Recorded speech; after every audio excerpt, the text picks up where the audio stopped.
हम अध्याय के इस भाग में निम्नलिखित विषयों के बारे में पढ़ेंगे। चतुर्भुज की परिभाषा, चतुर्भुज के प्रकार, चतुर्भुज का कोण योग गुण, समांतर चतुर्भुज के गुण और चतुर्भुज के समांतर चतुर्भुज होने के कुछ प्रतिबंध।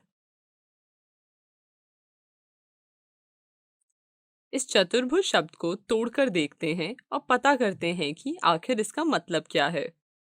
चतुर्भुज दो शब्दों चतुर तथा भुज से मिलकर बना है। चतुर का मतलब है चार और भुज का मतलब है भुजा। इसका अर्थ है कि चतुर्भुज की चार भुजाएं होती हैं। वो सारे बहुभुज जिसकी चार भुजाएं होती हैं उसे चतुर्भुज कहते हैं।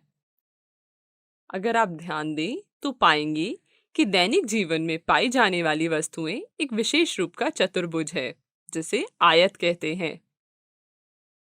अब आप अपनी कक्षा के फर्श, दीवारों तथा उसकी छत के बारे में सोचिए। क्या वो चतुर्भुज है?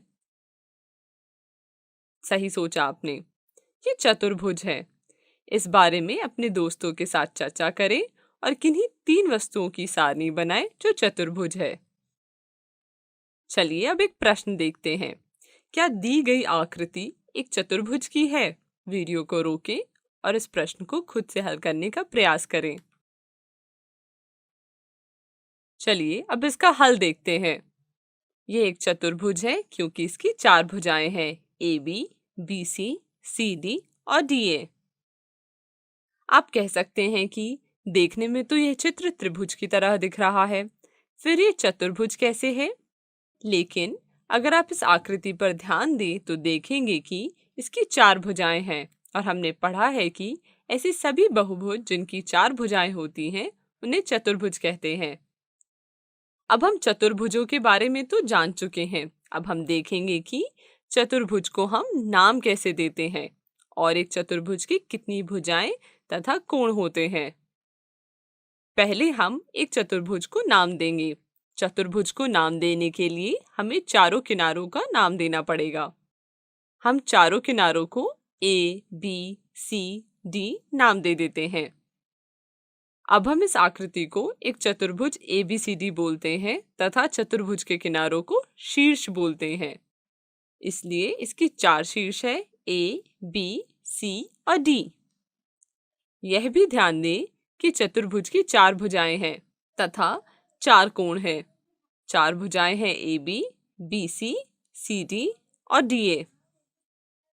चार कोण हैं, कोण A और हम इसे इस तरह भी लिख सकते हैं, कोण DAB और कोण BAD, कोण B, कोण C और कोण D। अब चतुर्भुज की भुजाओं तथा उसके कोणों के बारे में पढ़ा। इनके बारे में एक बहुत ही रोचक तथ्य है। अब ध्यान दीजिए कि इस चतुर्भुज ABCD में शीर्ष A तथा C परस्पर सम्मुख है तथा B और D भी परस्पर सम्मुख है। अब सम्मुख शीर्षों A तथा C और B तथा D को मिलाइए। क्या आपको याद है हमने इन रेखाओं को क्या बोला था? जी हाँ, सम्मुख शीर्षों को मिलाने वाली रेखा को विकर्ण कहते हैं। यहाँ पर AC तथा BD विकर्ण है। चलिए अब चतुर्भुज ABCD के बारे में जो भी जानकारी हमारे पास है उसको साथ में देखते हैं, जो कि कुछ इस प्रकार है।